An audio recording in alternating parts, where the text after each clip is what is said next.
All right, welcome back to the rest of the story. As promised, we're going to talk about the 7600 just a little bit. Now, it's back. It's been gone for just under a month, and well, it had a lot more done to it than I originally planned on doing to it when I took it up. The original reason why I took it up, and if you go to the last video about visiting the 7600 in the hospital, is the connection between the engine and the transmission. The input shaft going into the transmission actually had some of the teeth missing, and it was worn. Plus the yoke, the part that the shaft actually connects onto, was severely worn. I replaced that once already. I did it here, I want to say 3 years, and I might be pushing it. I had it parked back in this corner. It was pre-YouTube, so when did I start YouTube? 17. I think it was actually February 2017 because it was over the winter. But it took 2 heaters, and it was like 20 below zero that day I was doing it. But I did do it myself, and it managed to do exactly the exact same thing again as far as rounding out that yoke. So obviously it isn't going to get better by throwing parts at it.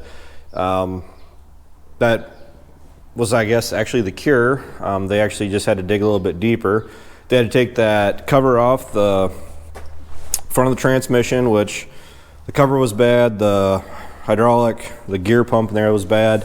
And then the pump that they actually ordered, the gear that they ordered, was actually manufactured wrong. So they went through and put it all together, and they weren't getting hydraulic oil pressure. Tore everything back apart to find that it was machined. One of the parts was actually machined narrower than what it was actually spec'd out to be. So that was a little bit of an ordeal. Not crazy about it. They cheated, but not really. I got to go through, and the tractor needs to be cleaned out. I got my cell phone light on me. I forgot my Nebo light for today, but they actually pulled the floor up in here and got to it that way. A combination of working on it from up underneath and up from above, but they did eventually get it done. They actually, by the time I went and picked this thing up yesterday, they were calling it a statue. Statues are not a good thing at a machine shop. Even the mechanics were getting tired of it just because it was due to reasons out of everyone's control. I mean, it wasn't the guys that were directly working on it. It was a combination of ordering parts, getting the parts, having those parts, even though they were right, being wrong. So you had to order them again, go back through the computer and figure out what you need, what they need. And it was a few parts that actually were just like that. Same thing with the hydraulic pump. Let's start from the top, and I'm just going to list out everything to the best of my abilities that they did to this tractor. I did not get a bill for this thing yet.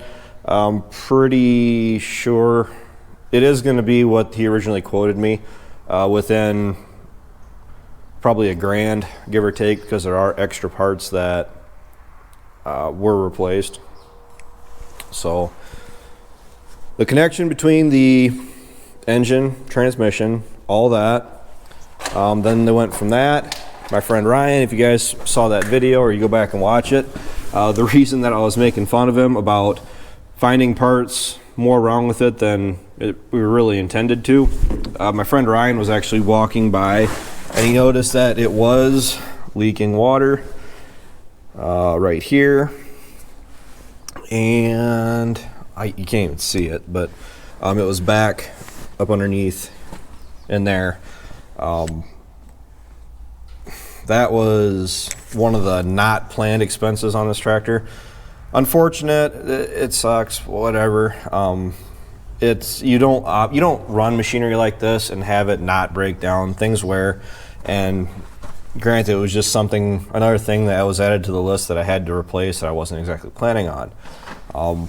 They did have issues here where they had it fixed, had it back together, and then the seal refused to seal, so they actually had to take it back apart and reinstall it. I don't think they had to replace anything. It's just it didn't want to seal the first time around. So we got that. We go around the front because this is all stuff that I had told them that I had priced out before we even took it up. But the shaft that goes in through there, if you can see it back there. I know my camera lights or my cell phone lights not exactly the handiest, but it was actually the seal had grooved the shaft on each side, and we were getting a little bit of leaking from the hub of the oil out from there. So all of that is from dust collecting on the oil as it was leaking. It really wasn't that bad of an issue. I mean, it's not a good issue to have, but it only leaked severely when I had the front wheel drive engaged, which, coming from the 7400 where we always had the button in the cab set to automatic, so if the tractor is going under 8 miles an hour, the front wheel drive was on. If you get above that, it'll automatically disengage. Oh, excuse me.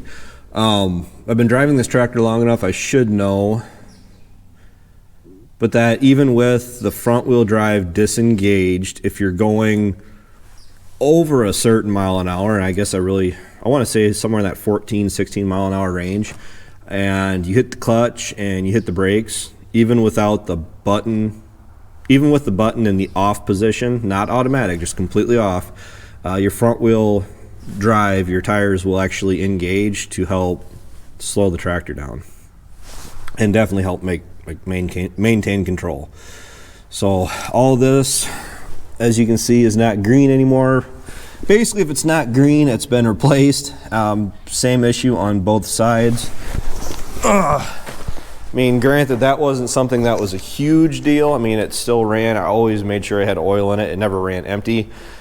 But if you're gonna have the tractor up there and have it worked on for a situation like this or a deal like this, I just as soon just go through and fix it. That's pretty much the point I got to. Originally, it was just the connection between the engine and the transmission, and then it just kind of snowballed from there. So we did all that. Some of the random things they found while they were working on that was the clutch cable. They snapped the end off of that, so I got a new clutch cable from the pedal outward. I think it broke. It broke on the opposite side, not the side by from the pedal, but back here. Another problem they had was they pressure checked. I'm not sure how much you guys are seeing. They went through, they pressure checked the hydraulic pump, because when you're running it idle, the hydraulics are slow, the hydraulics are weak. Initially, he thought, the service manager was figuring that was going to be the charge pump, which is what the hydraulic pump sits on. So they got to tear all that out anyway to get to it. We'll come to find out the charge pump was fine, but it was the hydraulic pump itself. It's supposed to be putting out 22 gallons a minute at 2200 RPMs, and they were getting less than half that. It was like just under 11 gallons a minute. So that was a no-brainer. That was when I was kind of on the fence on that, if it was slower, if it was weak, and I could wait till this summer or this winter. Just decided to go through, change it, made sense. I mean, when you're not even getting half of your hydraulic flow, that's severe enough where, yeah, you need to change it. I was thinking if it was supposed to be 22 gallons, and all right, it's putting out 19. It'll survive another season, but that wasn't the case. Did I really just set my phone? Yep. Put my phone back in my pocket, force habit. SCV1 has been an issue. It hasn't worked. It has worked to a certain degree, but it was not working like it truly should. The problem was, and I hurt my back, so I don't really want to climb in and around all this stuff, but let's see here. This is a reman, if you can't tell. That is not what I was going to show you. I'll put a picture. I'll put the picture on the end of this video, or right here.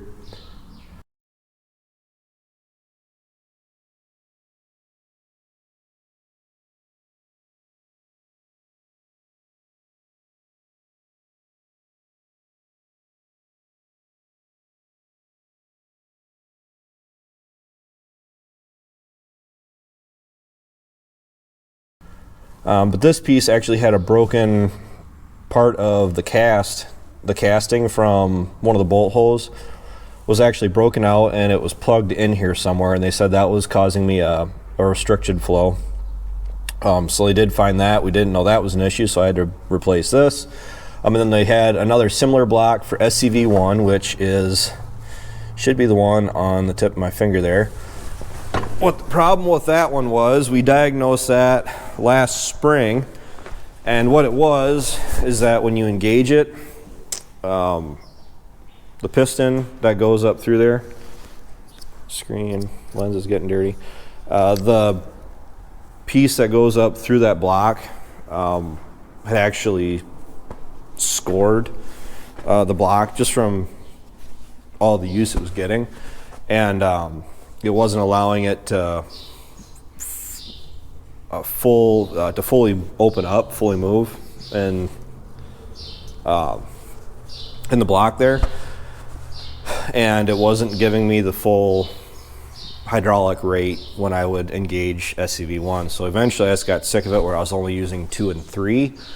Going forward here, you guys are going to notice that for those of you that pay that close attention, I will be using SCV1 and 2 mainly for everything again, just because SCV1 is right where it should be just for comfort as you're operating. Your elbow can sit on the armrest there, and you can raise and lower implements. The reason that's so nice is because it's a little bit easier to reach the second SCV.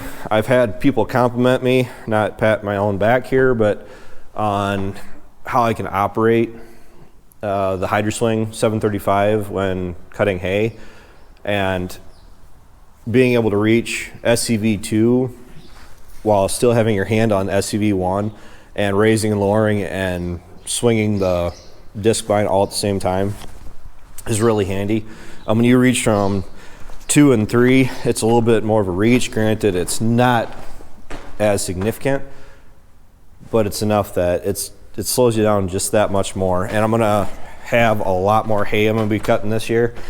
Between the hay that I picked up, the hay that we're going to be seeding in again, and waterways and everything else, the plan is to make as much of the hay that we have produced and then some. I'm going to have altogether probably 300 to 400 acres total. That's 100 acres times 3 cuttings or whatever else, but I'm hoping to have at least north of 300 acres I got to cut for myself this year.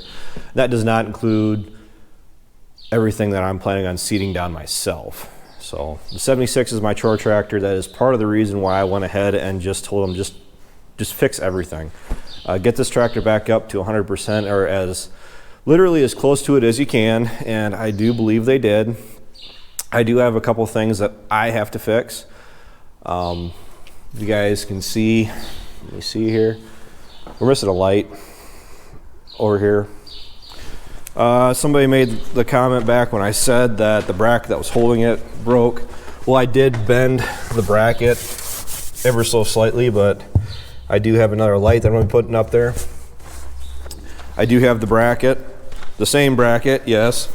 I'm just not going to bend it quite as much as I did. I mean, it was a $6 bracket. It's one thing if it was $100 and donate blood to get it, but what I'm going to be working on here when I end this video, sounds like somebody's out there. I'm working alone today and tomorrow. Light switch is bad.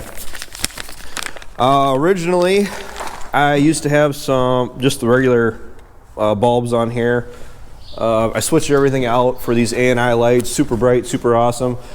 These lights on each side of the tractor are tied in through this circuit, which is on the number 2, or the second light position. And I had a little bit of issues with the other lights, but not significantly. And when I went and put these on, they worked great for literally once, the first time I used them. And then they started to act up. They were starting to strobe on me. You know, they'd be fine for 5 minutes, and then once everything kind of heated up, it'd start flashing. Well, I knew it was an issue before I took it up to have it worked on for this past month, and brought it back last night, and I, just for kicks, because I do want all my lights working, I tried it again, and now that second position doesn't work at all. Because I was originally going to go through, cut this wire, so it was taking off these 2 lights on each side, and at least make sure that these lights would work.